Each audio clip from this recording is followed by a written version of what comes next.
travers l'IADT, il y a en fait deux objectifs. Le premier objectif était de mettre dans un même lieu et faire se croiser des étudiants, des enseignants qui jusque-là professaient dans des lieux différents. Donc ça, c'est le premier objectif, créer des synergies entre des formations existantes. Le deuxième objectif est d'organiser la mise en relation de ces acteurs de la formation, de la recherche, avec les acteurs publics en charge du développement et de l'aménagement des territoires. Il y a eu, nous semble-t-il, un bon traitement justement de cette relation d'interface. Alors d'abord, ce lieu physique est emblématique à Clermont-Ferrand puisqu'on est en centre-ville, proche de grands axes, proche d'un jardin public très renommé et en même temps ancré de l'autre côté sur l'espace universitaire.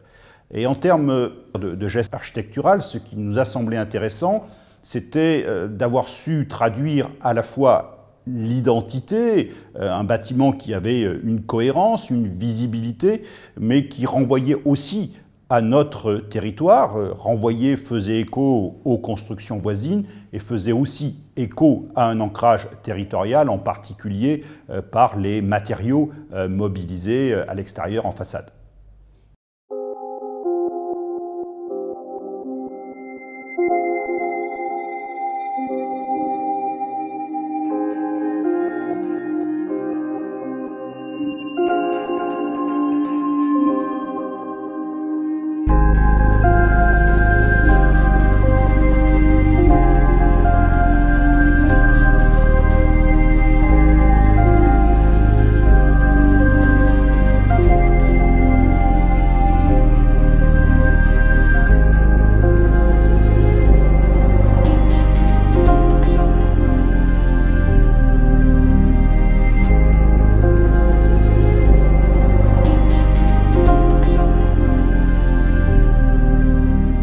Le fait que l'Institut ne fonctionne pas à partir d'un modèle éprouvé, comme peut l'être un hôpital, une clinique, un lycée, une crèche, c'est pour nous aussi un terrain d'expérimentation.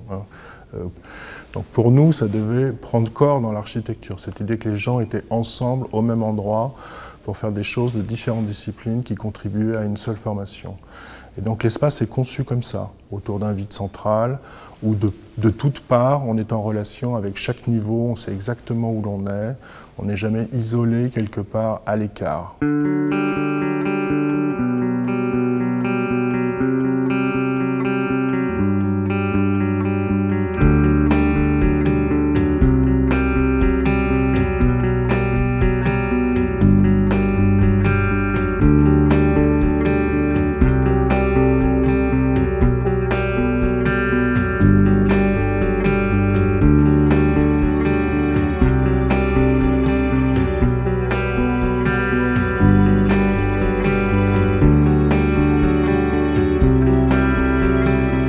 Le projet est en retrait de la rue et il reprend exactement l'alignement, en fait, la géométrie du bâtiment du pavillon de la présidence de l'université.